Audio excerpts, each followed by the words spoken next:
Boa noite, minha gente. Quero agradecer ao convite merecido da casa mais uma vez. É uma grata satisfação estar aqui de volta no Grêmio Espírita Perseverança e Caridade. Agradeço penhoradamente a presença de cada um de vocês. Que Jesus nos abençoe e nos ilumine e que sejam para Ele nossas alegrias e aspirações. Me incumbiram hoje de uma tarefa extremamente honrosa, que é falar de um dos capítulos mais belos do Evangelho segundo o Espiritismo, o Cristo Consolador, capítulo 6 do Evangelho. E para que nós possamos penetrar nas vibrações soberanas, augustas do Rei Solar, eu gostaria de lembrar aqui de uma história que está no livro Atos e Vida e Atos dos Apóstolos, pelo espírito Caibar Schutel. Caibar Schutel foi um homem contemporâneo de Kardec. Ele nasceu, por curiosidade, no ano da edição do livro A Gênese. Sábado agora nós tivemos uma palestra maravilhosa sobre essa obra que Flávio proferiu aqui nessa casa. E Caibar Schutel, nesta obra, rememora os Atos dos Apóstolos e fala sobre sua vida. E hoje, especialmente, nós vamos falar de uma passagem que se refere às preleções doutrinárias de Paulo de Tarso e de Barnabé. Então nós vamos voltar ao primeiro século do cristianismo primitivo, há mais de 20 séculos atrás. Os apóstolos do Cristo já não mais o tinham, mas tinham todos os seus ensinamentos e saíram a pregar, como Cristo houver exortado: ide e pregai. E narra a tradição que o Espírito Santo apareceu a Barnabé e a Saulo e disse: elejo vocês dois e vocês vão fazer excursões de propaganda. Eu quero que vocês andem por Antioquia, por Panfilha, por Pisídia, vanguardiando, andando por esses caminhos e levando a boa nova. E assim eles fizeram. E eles fizeram uma preleção doutrinária para aquele grande público, e no público haviam os judeus, o povo escolhido de Israel, o povo que tinha em seu seio a semente da fé monoteísta, que poderiam receber em boa terra a boa nova e as bem-aventuranças do Cristo. Mas os judeus blasfemavam contra Paulo de Tarso e Barnabé, admoestavam, contradiziam tudo o que eles diziam. Então os dois se voltaram para os gentios, para um povo relegado, execrado pela sociedade da época, considerados indignos, que não podiam, por exemplo, se consorciar com os judeus, considerados impuros pelo alimento que entrava por suas bocas, mas que o seu coração e os seus sentimentos e as suas ações eram muitas vezes mais purificados do que os próprios judeus. E assim, Paulo de Tarso e Barnabé continuam as preleções e foram considerados, principalmente Paulo de Tarso, o apóstolo dos gentios. É para essas pessoas, é para nós que o Cristo é um consolador. Ele não é consolador para aquele que se considera, de acordo com os seus rituais, com as suas virtudes, maior ou equânime à própria divindade. Ele é um consolador para aquele que considera pobre pelo Espírito. Bem-aventurados os pobres pelo Espírito, pois é deles o reino dos céus. Bem-aventurados que choram, pois estes serão consolados. Portanto, a prerrogativa básica para que nós consigamos perceber e sentir o consolo do Cristo é que nós nos despojemos do nosso orgulho, do nosso egoísmo, das nossas máscaras, da nossa mediocridade. Mas não é necessário que nós sejamos perfeitos, porque nem os apóstolos eram. Jesus nos escolheu justamente por causa da característica humana que eles tinham. Eram melindrados como nós somos, eram teimosos como nós somos, eram coléricos como nós somos, mas eles eram intimorados. Eles tinham uma virtude que cada um de nós, se não tem, pode desenvolver, que é a boa vontade, querer servir, querer trabalhar nessa grande seara do Cristo. Então Cristo é considerado consolador, não que Ele apenas nos carregue no colo e nos acarinhe de uma forma aconchegante em seus braços, isso também, mas Ele é o consolador sobretudo, porque Ele é capaz de nos ressignificar a dor, ou seja, Nós, uma vez que nos empobrecemos em espírito, reconhecemos as nossas necessidades de reparação. E por isso, reconhecemos que ainda temos um grande caminho a trilhar para que nós possamos purificar os nossos sentimentos. E daí vem o significado da dor. Não é necessário, entretanto, que nós soframos. É necessário apenas que este aguilhão da dor seja um móvel suficiente para que nós queiramos seguir o caminho, a verdade e a vida. Para que nós tomemos a nossa cruz e sigamos o Cristo, como Ele nos exortou. Observe que em todos os ensinamentos do Cristo, Ele sempre nos forneceu elementos de autocura. Ele sempre disse que dentro de nós, indiretamente Ele dizia, temos uma grande farmácia que é capaz de ter todos os medicamentos para curar tudo. Porque se nós estivermos curados, vacinados, prevenidos emocionalmente, espiritualmente, nós podemos estar combalidos numa enfermidade, morrendo numa cama e estaremos felizes, desencarnaremos bem. Então, para todos os enfermos que apareciam para o Cristo, por mais poderes que ele tivesse, e ele o tem, o magnetismo do Rei Solar, dessa estrela de primeira grandeza, desse espírito puro, é capaz de curar qualquer tipo de moléstia que podemos imaginar.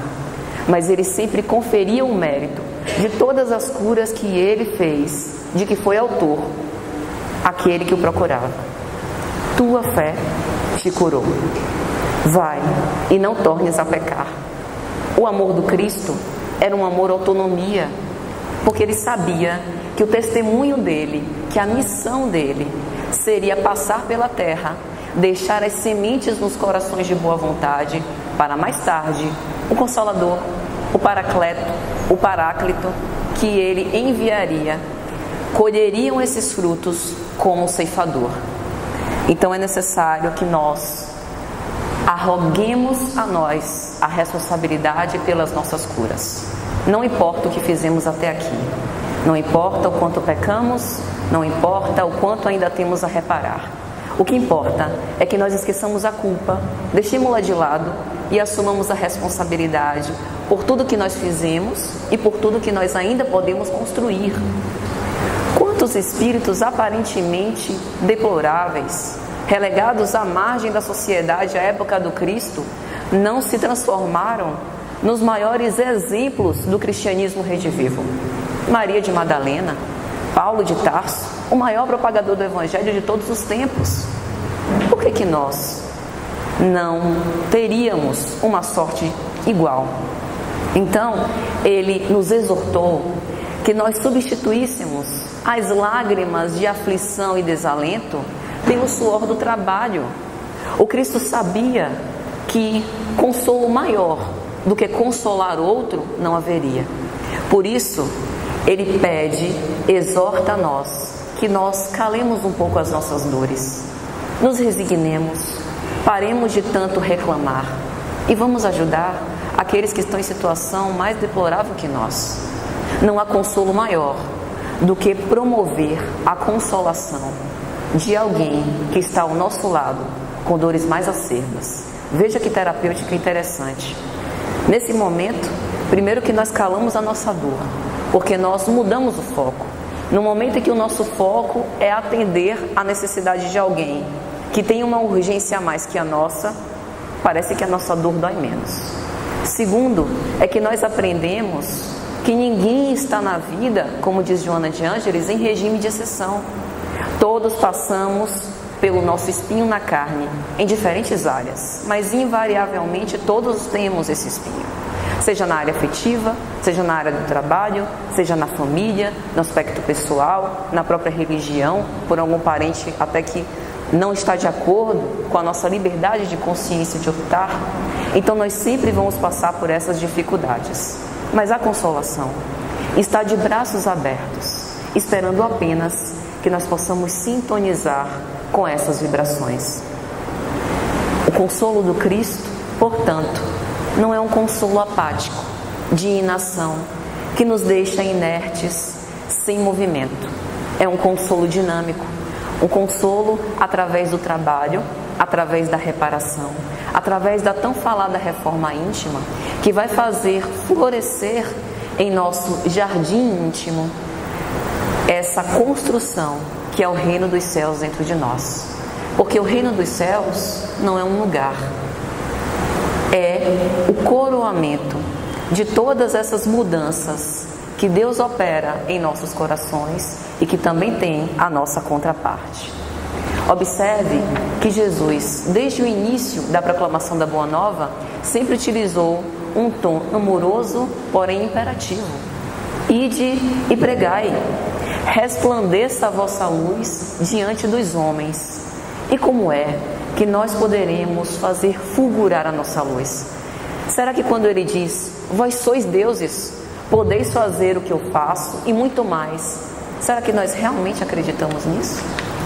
Será que nós realmente acreditamos que somos filhos de Deus e que temos um poder tão grande, capaz de aplacar as dores dos outros e até as nossas, tão ou até mais que as do Cristo?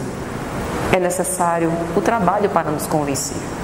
Porque a cada dia que nós trabalhamos no bem e que nós nos empenhamos em ser um pouco melhores, nós vamos percebendo esse poder se alargando em uma chama, por mais pequena que seja, por mais ínfima que seja, consegue clarear séculos de sombras. Todos nós somos criminosos, vai dizer Emmanuel, criminosos somos todos nós que fomos descobertos.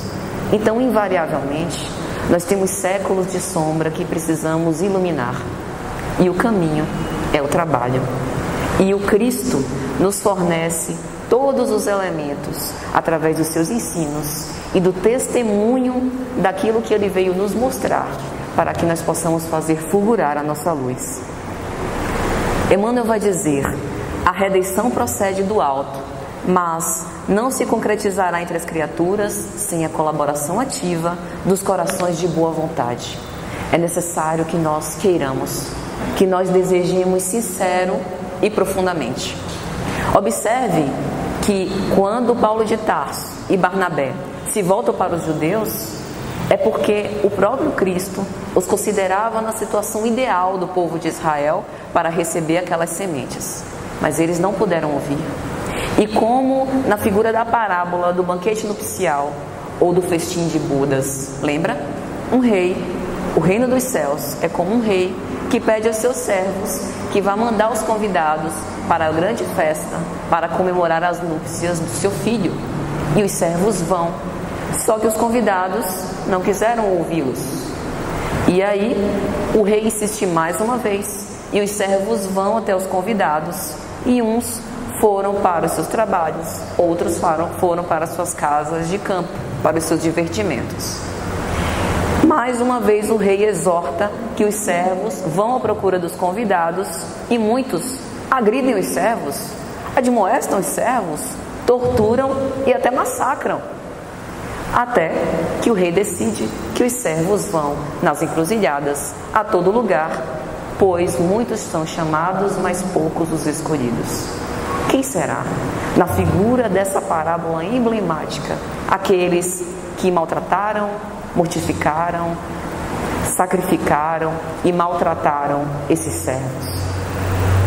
Quantos cristãos, no cristianismo primitivo, no cristianismo primevo, não foram sacrificados nos grandes circos de horrores, em aparições públicas, em grandes espetáculos de horror, dilapidados, mortos a pedradas, mortos pela lança afiada dos soldados romanos e a turba ensandecida, colérica, vibrando, querendo mais.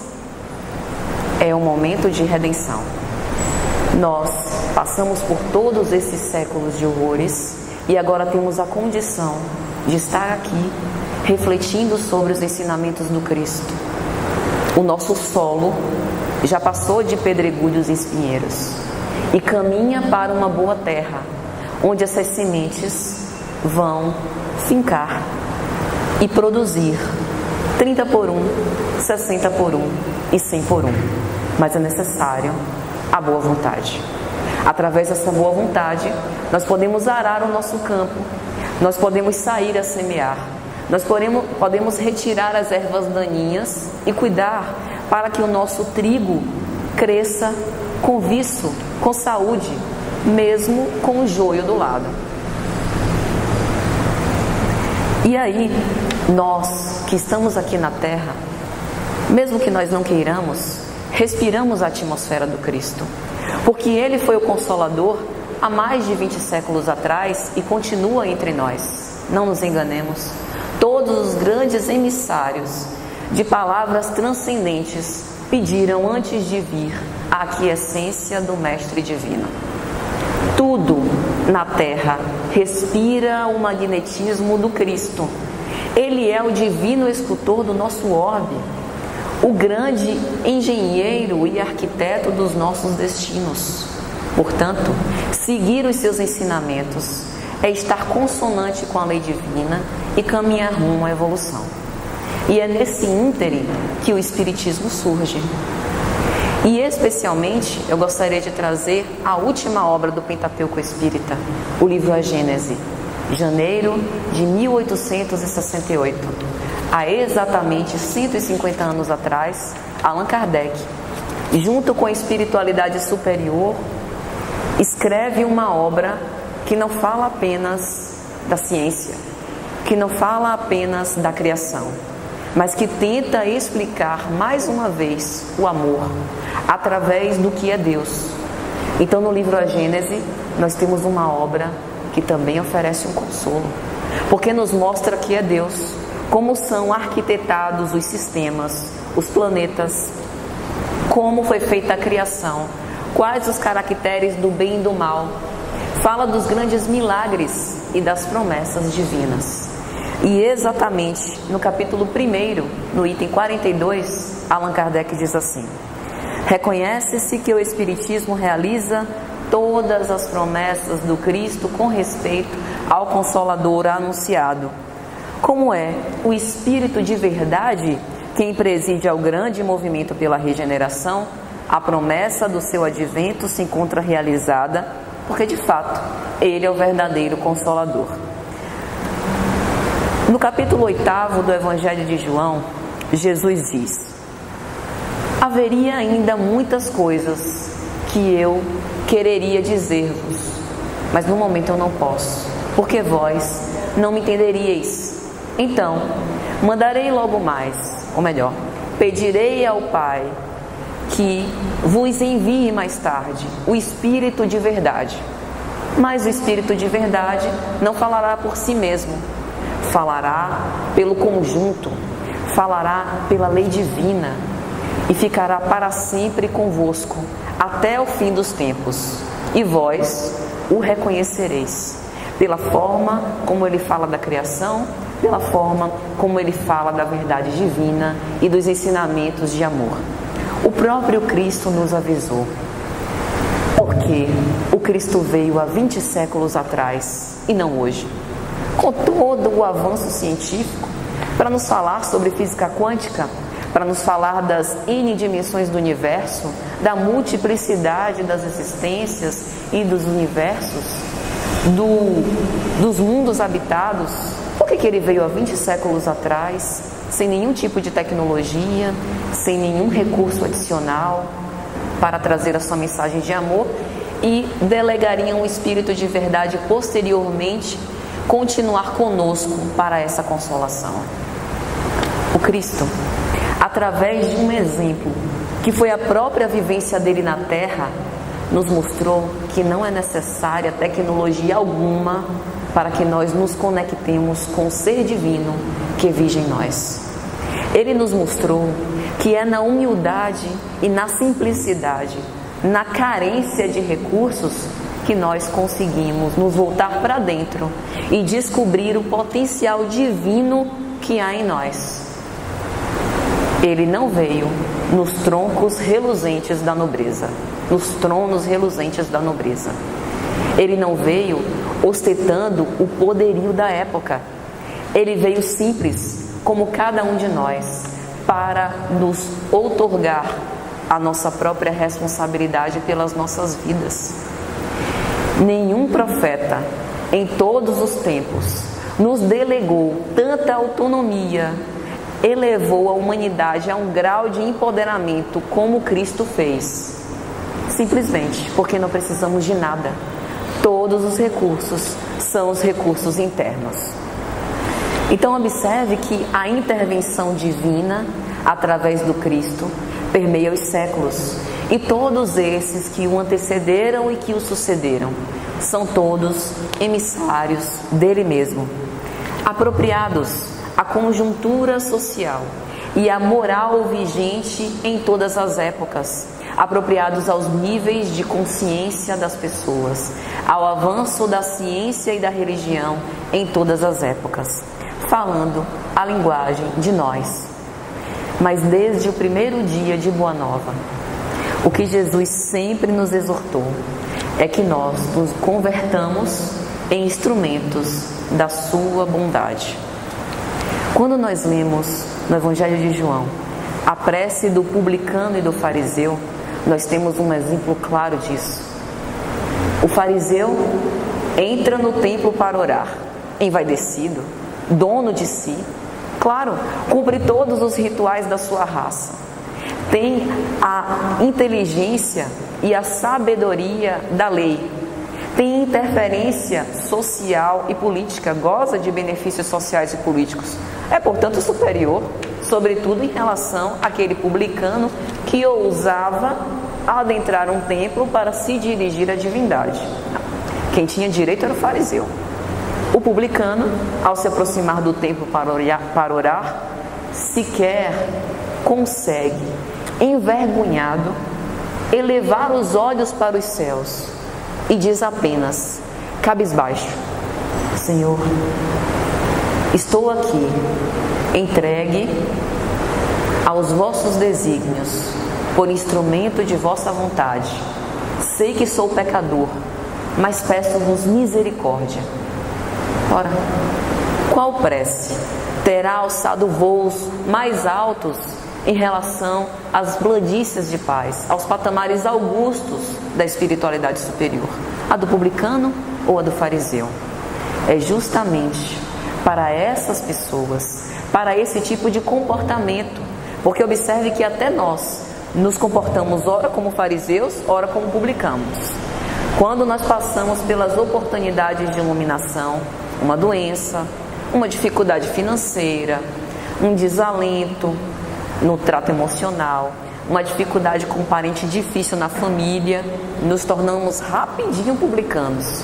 Sou miserável, coitado de mim, tadinha, tem de misericórdia. Mas, se passamos por uma situação melhor, seja em termos financeiros, em termos sociais, estamos por cima da carne seca, como se diz, muitas vezes esse orgulho farisaico nos toma conta, nos envaidece e às vezes esquecemos até de agradecer. Então é esse cuidado que devemos ter, porque a consolação chega apenas àqueles nós que conseguimos nos reconhecer como somos, e não tem problema. Se nós somos mais fariseus que publicanos, não tem problema. Jesus sempre disse que aceita-nos a todos, do jeito como a gente é. Veja que maravilha. Temos jeito, temos futuro, temos progresso, temos a evolução e a eternidade pela frente. Mas é necessário que nós possamos nos colocar à disposição para que a divindade trabalhe em nossos corações. E no derradeiro capítulo dessa obra, a Gênese, quando Allan Kardec vai falar que os tempos são chegados, ele diz que os tempos marcados por Deus são chegados e que o nosso globo progride tanto fisicamente, materialmente, como também moralmente, pela depuração dos espíritos encarnados e desencarnados que vivem na sua psicosfera. Porque o Espiritismo nos mostra exatamente isso, essa alternância de papéis, essa alternância entre condições de vida material e espiritual. Nós estamos o tempo todo vivendo com a nossa nuvem de testemunhas, que influencia na nossa vida, e nós também formamos essa psicosfera terrestre.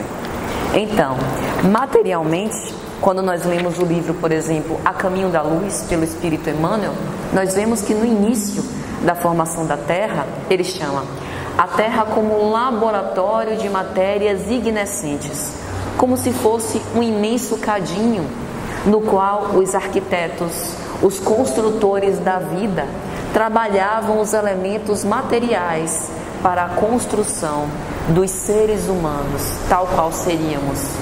Observe que coisa interessante. Há milhões de anos atrás, quando surgiram os primeiros animais marinhos, hoje os escorpiões são descendentes dos primeiros crustáceos marinhos.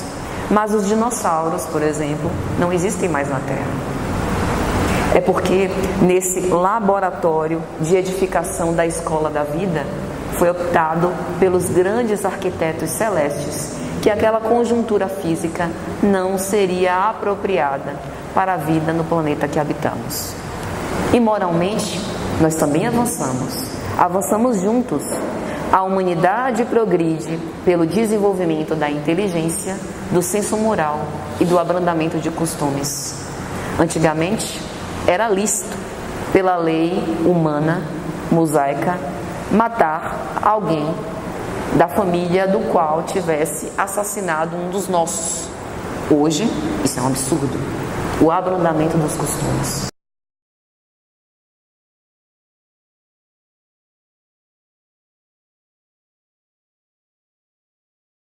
O abrandamento dos costumes, como o casamento, conforme a lei de reprodução do livro 3º de O Livro dos Espíritos, que significa uma marcha no progresso da humanidade. Então nós vemos que a evolução se dá numa velocidade lenta e gradual, praticamente imperceptível, através da mudança de ações, de pensamentos e de práticas que nós podemos ter nessa estrada de redenção, nessa busca de retratação com a lei divina, e também numa velocidade mais rápida, caracterizando períodos progressivos da humanidade, de certa forma também aos saltos, como nós vemos as grandes guerras, os cataclismas, as grandes catástrofes, os desastres naturais, os desastres coletivos, os grandes holocaustos e martirizações. E também quando vemos os grandes reveladores dos ensinamentos transcendentes, os grandes profetas que visam alavancar o progresso e a evolução da humanidade. E aí, no capítulo 17º do livro A Gênese, os tempos são chegados, sinais dos tempos, Allan Kardec nos diz: quando, pois, a humanidade está madura para vencer um degrau, pode-se dizer que os tempos marcados por Deus são chegados. Quando nós fazemos uma análise na evolução da humanidade no transcorrer dos séculos, vemos a sucessão e a ocorrência dos povos e a transição da sua fé e da forma como eles lidavam com as religiões. Por exemplo, quando nós temos notícia dos egípcios e vemos a crença que eles tinham na imortalidade da alma, viviam muito mais para o momento da morte do que propriamente para o momento da vida. Toda a sua vida era destinada a angariar bens e a preparar o seu corpo, porque eles acreditavam que haveria vida após a morte e que eles usariam novamente o mesmo corpo. O tratamento com a mumificação para preservar esse envoltório carnal. Quando nós vimos os hindus e os Vedas, a civilização ariana ou indo-europeia, e também o povo de Israel, através da revelação do profeta Moisés, como nós vemos a China milenária, com os seus profetas, como Lao Tse, Confúcio, quando nós vimos Sócrates e Platão, na filosofia grega, trazendo conhecimentos basilares para a ética moral do Cristo, como o culto ao belo, o culto da verdade, a noção de bem e mal, o conhece-te a ti mesmo, esse movimento voltado para o interior, para a análise das nossas próprias imperfeições e das nossas necessidades de melhoria e de cura. Mas Jesus foi inconfundível, dividiu o seu tempo numa era antes e após o Cristo. E aí Allan Kardec vai dizer ainda que não é somente o desenvolvimento da inteligência que é preciso aos homens, é a elevação do sentimento. E para isso é necessário destruir tudo que poderia superexcitar neles o egoísmo e o orgulho. O egoísmo e o orgulho funcionam até hoje como chagas máximas da humanidade. Precisamos, amigos, nos desvencilhar dessas duas máculas, dessas duas nódoas que ainda tornam o nosso espírito tão empedernido. Ver irmão em todos os homens, não importa a diferença de crenças, de raças, não importa a diferença de religiões, de cultos, de parâmetros e patamares sociais ou de riqueza. Todos nós somos iguais e estamos aqui para nos unirmos, vivermos fraternalmente e em humanidade. É necessário amainar a nossa cupidez, porque tanta cobiça para angariar mais e mais bens materiais, se quando formos morrer, vamos deixar tudo aí, para que sejam expoliados por outras pessoas. E aí, nós pensamos no discurso trazido pela lei de conservação, ainda na parte terceira de O Livro dos Espíritos, a discussão entre o necessário e do supérfluo. Nenhum discurso de pobreza aqui, que nós devemos vender tudo que nós temos e dar aos pobres e viver na miséria. Nenhum discurso em analogia a esse tipo de coisa. Mas é necessário que nós reflitamos sobre aquilo que é necessário e aquilo que é supérfluo, porque aquilo que hoje nos sobra pode faltar na mesa de um irmão. Será que temos a sensibilidade suficiente para perceber esse tipo de coisa? É necessário que nós nos satisfaçamos, portanto, com o necessário. Reparemos todos os nossos equívocos, reconciliemo-nos com os nossos adversários enquanto ainda estamos a caminho e não tenhamos vergonha de reconhecer que erramos. Vamos nos despojar desse egoísmo e desse orgulho, colocá-lo abaixo e vamos nos lembrar de uma história que aconteceu com Jesus, que foi a passagem da mulher adúltera. Os judeus, vai dizer o apóstolo João, para o tentar, arrastaram uma mulher que foi pega no flagrante em adultério e perguntaram ao Cristo, ao Messias: Senhor, nós encontramos esta mulher em flagrante de adultério. A lei nos diz que nós devemos apedrejá-la em praça pública até a morte. Vós, porém, o que nos dizeis? E Jesus permaneceu na mesma posição que estava, algo curvado, escrevendo na terra. E, observando, perquirindo o psiquismo daqueles judeus que o interpelavam, algo pertinazes, algo renitentes, exortando uma resposta por parte do Messias, continuou dizendo: Senhor, vós, porém, o que nos dizeis? O que devemos fazer com essa mulher? Jesus eleva as vistas e diz apenas: aquele que tiver sem pecado, que lhe atire a primeira pedra. E as pessoas que estavam ali ouvindo, envolvidas no magnetismo de Jesus, na sua robustez moral, na sua presença magnífica e magnânima, que por si só já era suficiente para levar à reflexão, para levar ao recolhimento íntimo, ele que não precisava nada dizer.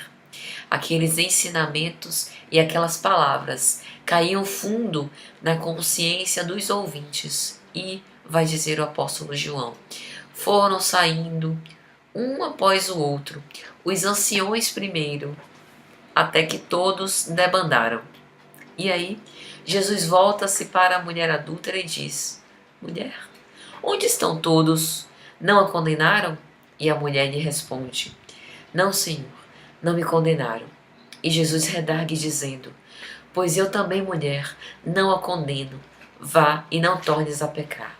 Ora, que grande ensinamento o nosso Mestre Divino, o Rabi abençoado e magnânimo, não nos diz.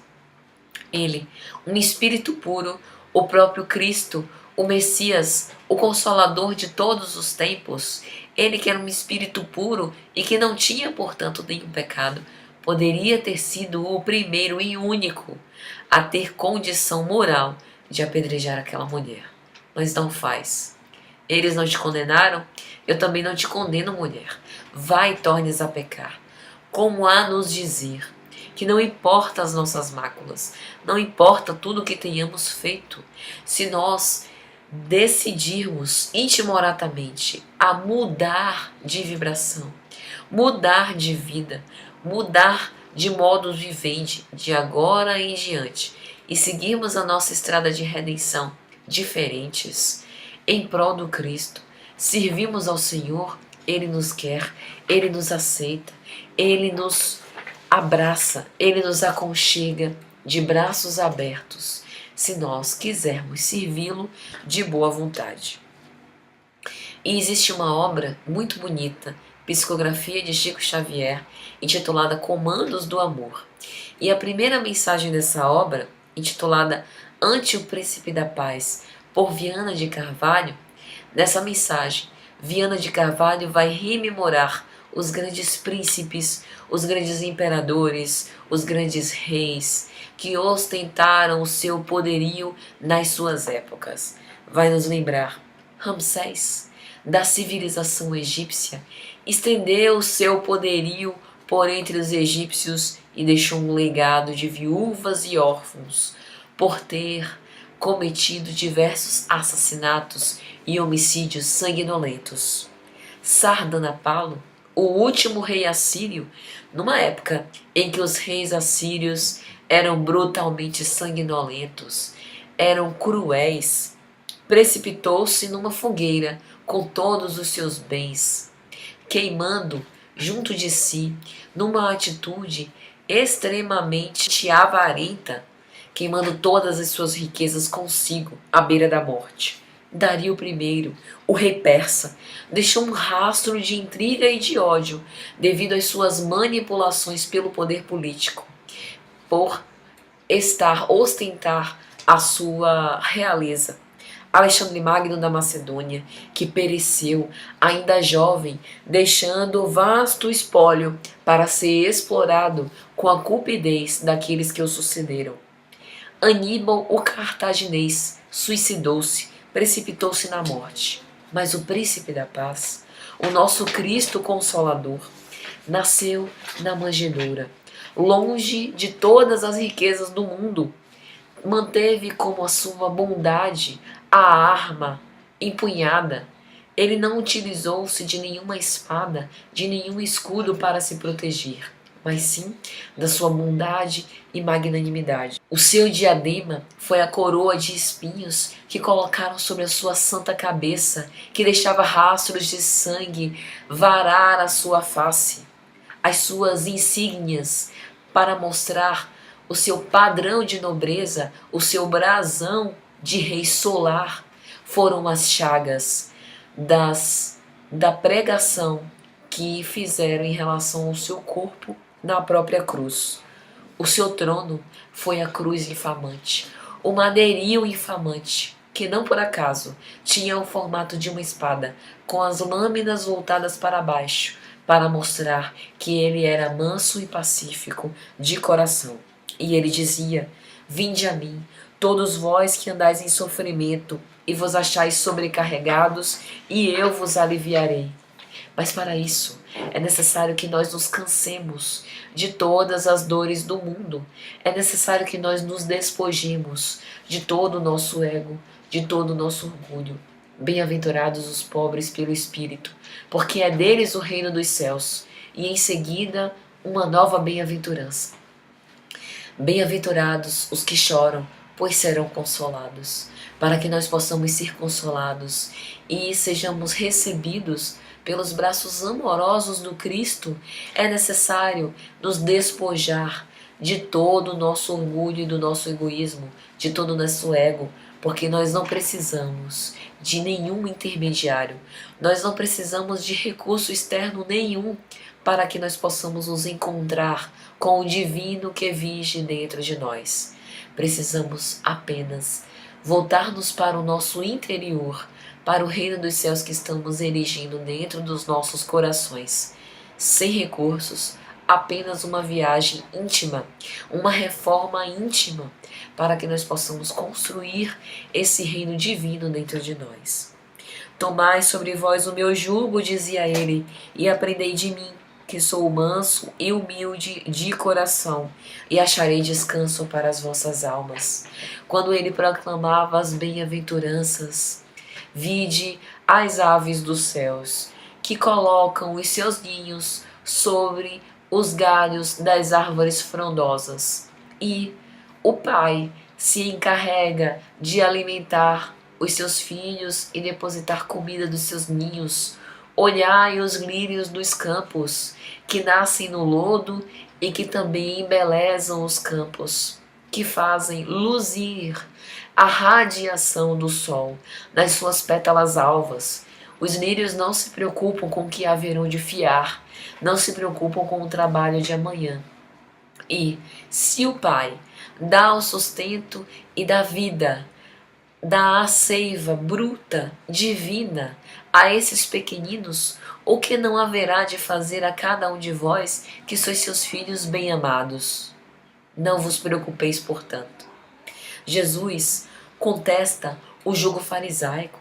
Quando nós lemos a obra há 2000 anos, pelo Espírito Emmanuel, logo no começo, narrando um colóquio, um diálogo entre Públio Lentulus, que houvera sido Emmanuel em uma de suas encarnações passadas, com seu amigo Flamínio Severus, em que ele rememora uma existência anterior que houvera sido o seu próprio bisavô paterno, Públio Lentulus Sura, que houvera sido cônsul romano e matava com requintes de crueldade os seus inimigos, sentenciando-os até a morte sem precisar, fazendo arrancar os olhos dos seus inimigos do seu globo ocular, com um requinte de extrema crueldade, sem a menor clemência, para comprazer-se com o prazer de ver o sofrimento dos seus inimigos e dos seus adversários políticos. Então Jesus repreende essa inclemência farisaica.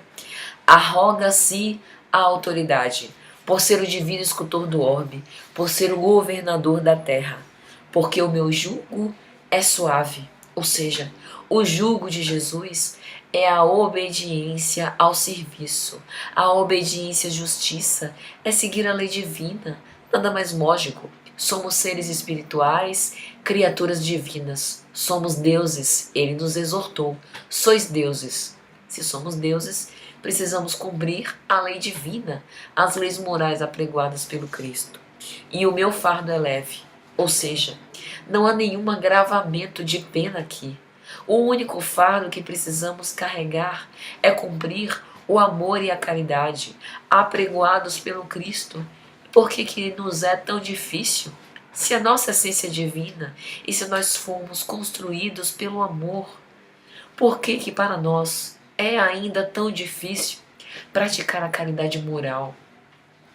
Sermos admoestados sem nos melindrar, recebermos uma ofensa, termos um tapa batido e dar a outra face.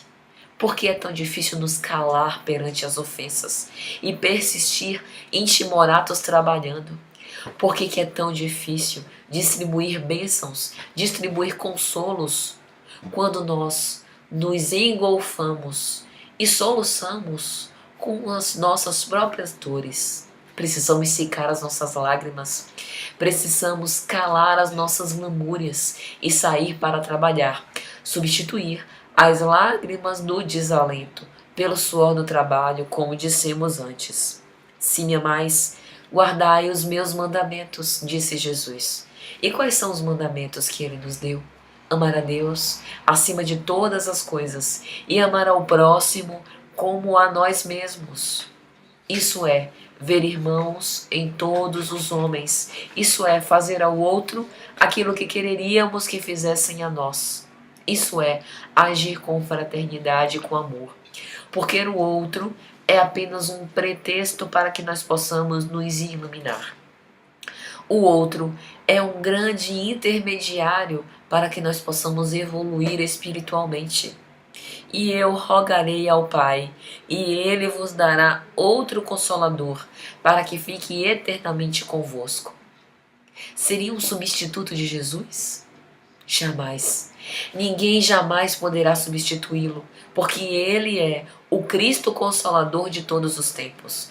Mas é necessário dizer mais, adaptar a mensagem divina, interpretá-la exaustivamente, continuar falando e levando essa consolação, acompanhando o avanço da ciência, o avanço científico, o avanço da filosofia, da moral, que acompanha o progresso da sociedade e o abrandamento dos costumes, como dissemos antes. E é preciso acompanhar também a religião. Uma religião agora pautada na razão, no raciocínio, que deve presidir todas as comunicações e todas as manifestações emocionais dos nossos sentimentos. Porque uma mãe, quando vai acalentar o seu filho e antes de satisfazer as vontades do seu filho, pensa naquilo que é melhor para ele. Quando o filho acorda de manhã e tem preguiça ou sono de ir para a escola, a mãe, por amor, não deixa ele dormindo. Por amor, dá banho nele, penteia, prepara-o, encoraja-o para que ele possa seguir adiante e ir para a escola feliz, porque ela sabe que aquele sacrifício e até aquelas lágrimas momentâneas serão convertidas em júbilo quando ele aprender a ler, quando ele aprender a se comunicar, quando ele aprender coisas sobre matemática, língua portuguesa, ciências naturais. Então, é necessário que nós utilizemos a razão para que nós possamos criticar aquilo que ouvimos, aquilo que lemos, através das mensagens edificantes e muito dignas que chegam através de todos nós.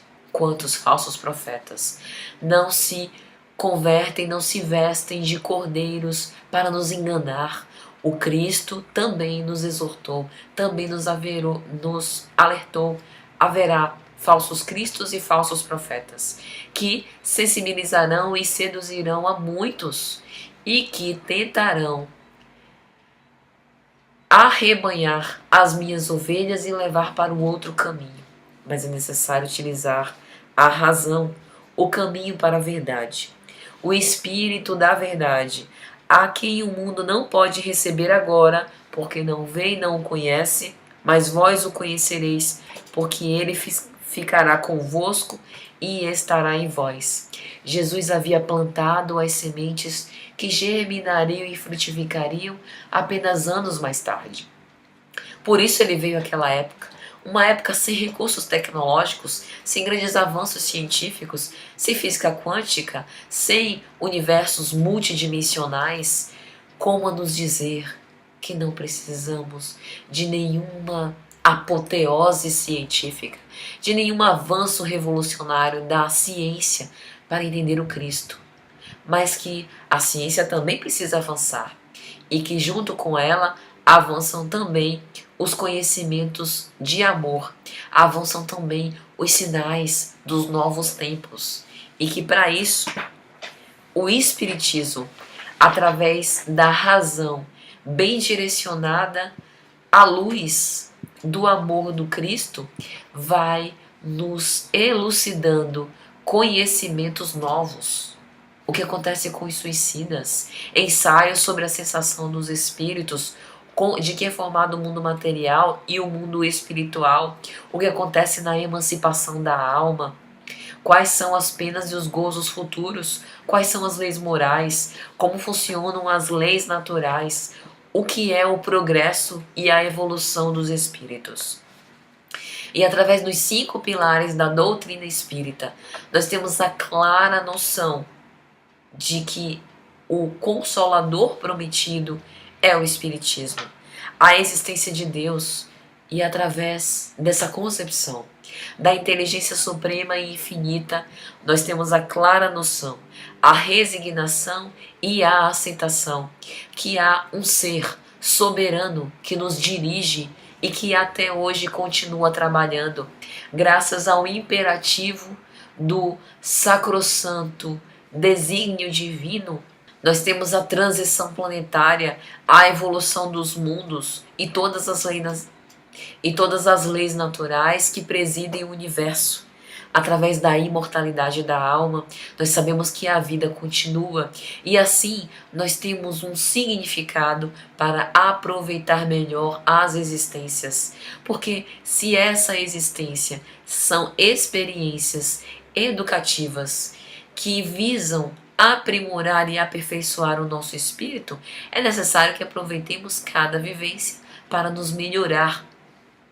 A reencarnação e a ressignificação da dor, porque se a grande função da vida é a alternância de papéis, e se hoje passamos por provas acerbas, amanhã teremos a oportunidade, educados, de ter uma maturidade psicológica e espiritual melhor, e podemos passar por outro tipo de experiência sem tanto sofrimento, sem tanta prova, inclusive num novo planeta, com uma nova vibração, uma vibração de regeneração.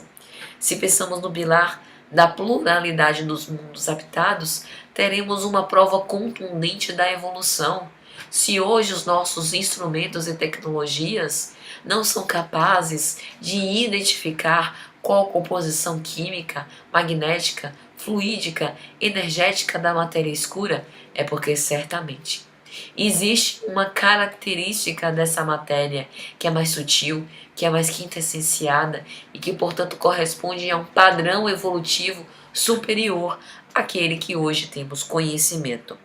A comunicabilidade dos espíritos, nos mostrando que a vida continua, que os nossos mortos vivem, como vai dizer Humberto de Campos, através da psicografia abençoada dos grandes paladinos do bem, dos grandes discípulos do Cristo, dos grandes aprendizes do Evangelho. Nós temos mensagens edificantes que nos chegam, comprovando que a vida continua, que a vida é uma sucessão de experiências e que as oportunidades que malbaratamos outrora, teremos a chance de reparar e de ter a redenção logo em seguida. Basta que não nos detenhamos sem jaça, que nós perseveremos no caminho do bem. O Espiritismo, vai dizer Allan Kardec no último capítulo de A Gênese, chegou no momento em que poderia ser útil, porque para ele também os tempos são chegados. Porque se o Espiritismo tivesse vindo séculos atrás, provavelmente teria enfrentado obstáculos insuperáveis e inevitavelmente teria sucumbido, porque os homens de outrora já estavam satisfeitos com o que tinham e não experimentavam ainda a necessidade daquilo que ele traz. Foi dado àquela época um alimento líquido, porque éramos meninos e nos alimentavam como meninos, como o apóstolo Paulo vai dizer em uma de suas epístolas. Mas agora precisamos de um alimento sólido, porque estamos mais crescidos, questionamos mais os porquês da vida. O Espiritismo, portanto, levanta todos os véus obscuros e visa elucidar, à luz da razão, aquilo que as religiões que sucederam o Espiritismo não foram capazes de dizer. Apresenta, portanto, a razão como um meio de interpretar o amor. E aí Jesus diz, mais o Consolador, que é o Espírito Santo, a quem o Pai enviará em meu nome, vos ensinará todas as coisas e vos fará lembrar a tudo que vos tenho dito. O Consolador, portanto, não é alguém personificado, não é um Messias que fala por si, fala por um grupo, por uma ideia, fala em nome da lei divina, vem corroborar a mensagem crística, vem dar cumprimento à mensagem de amor apregoado pelo Cristo. É por isso que o Espiritismo é considerado o advento do Espírito de verdade. O Espiritismo é considerado o cristianismo redivivo dos primeiros tempos e de todos os tempos. E aí, no último item desse brilhante capítulo 6 de O Evangelho segundo o Espiritismo, Allan Kardec vai trazer a mensagem do próprio Espírito de verdade.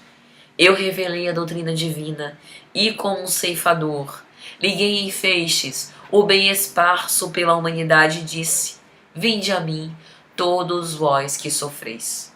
E essa parábola do feixe de varas é muito emblemática, Porque se nós pensarmos numa vara isoladamente, é muito fácil de ser quebrada, é muito frágil.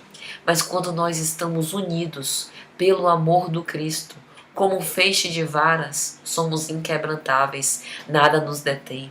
Unidos somos mais fortes. E essa é a grande mensagem que essa figura emblemática do feixe quer nos dizer.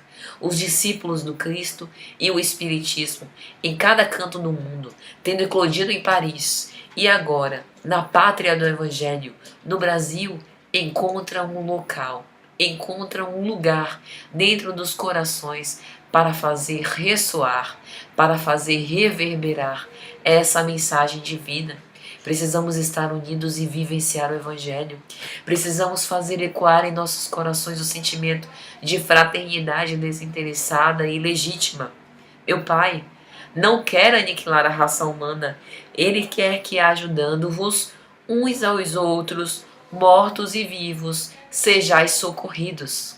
Então veja, estamos aqui todos para nos auxiliarmos. Uns que sofrem, outros que ajudam, e assim alternando esses papéis para que nós possamos todos evoluir juntos, de mãos dadas, porque não adianta que eu vá na frente e o meu irmão fique para trás. É necessário irmos todos juntos, progredindo rumo ao Cristo que nos espera de braços abertos. Espíritas, amai-vos, eis o primeiro ensinamento. Instruí-vos, eis o segundo. Todas as verdades se encontram no cristianismo e os erros que nele se enraizaram são de origem humana. Nós não podemos contar, nós não podemos culpar o cristianismo. Ele não tem culpa de nada. A doutrina em sua essência é perfeita porque vem nos mostrar a vivência e o testemunho de um espírito puro que veio vivenciar e testemunhar conosco aquilo que é o ápice da humanidade, aquilo que pode se esperar como o mais perfeito entre o ser humano. Então, nós precisamos nos instruir, mas nos amar primeiro. Trabalhadores, recomeçai no dia seguinte a rude jornada da véspera. Eu, o divino jardineiro, cultivo as vossas almas no silêncio de vossos pensamentos. É necessário arar os nossos campos, retirar as ervas daninhas, mas deixar o joio crescendo junto com o trigo. E o jardineiro divino também cuida de nossos corações. Precisamos nos entregar para eles. Instruí-vos na preciosa doutrina que dissipa o erro das revoltas e vos ensina um objetivo sublime da prova humana. Através do Espiritismo, nós sabemos que o que ora nos falta, mal baratamos outrora, e que teremos no futuro, não muito distante, a oportunidade e a esperança da promessa divina de sermos ainda melhores. Tomai, pois, por divisa essas duas palavras para finalizar: devotamento e abnegação, e sereis fortes, porque elas resumem todos os deveres que a caridade e que a humildade vos impõem. Devotamento, entregar-se, sem jaça e sem detença, entregar-se como instrumento da divina bondade, e deixar que o Cristo trabalhe em nossos corações. Abnegação, esquecer de si mesmo, esquecer o orgulho, esquecer o egoísmo, esquecer o ego de ser amado. Pouco importa quem nos ama. Isso não é um discurso de prepotência e de arrogância e de dizer que nós não devemos cativar o amor das pessoas. Longe disso. Mas que nós devemos esquecer a vaidade de sermos bem aceitos. Precisamos nos focar na construção espiritual daquilo que nós somos. Precisamos aperfeiçoar o nosso espírito e precisamos nos entregar abnegadamente. O Cristo permanece até hoje ao nosso lado, de braços abertos, magnetizando a atmosfera, a psicosfera da Terra, nos consolando, distribuindo bênçãos. Mas será que nós estamos sintonizados no mesmo patamar da espiritualidade superior? Despojando o nosso espírito, nos tornando pobres para que nós possamos ser consolados. Que Jesus nos abençoe e nos ilumine e que nós deixemos que Ele prepare o terreno dos nossos corações para a verdade e a vida. Lembremos o grande lema da doutrina espírita: fora da caridade, do exercício pujante e incessante do amor, não há salvação. Adicionamos mais um: fora do Cristo, não há redenção. Muita paz, amigos.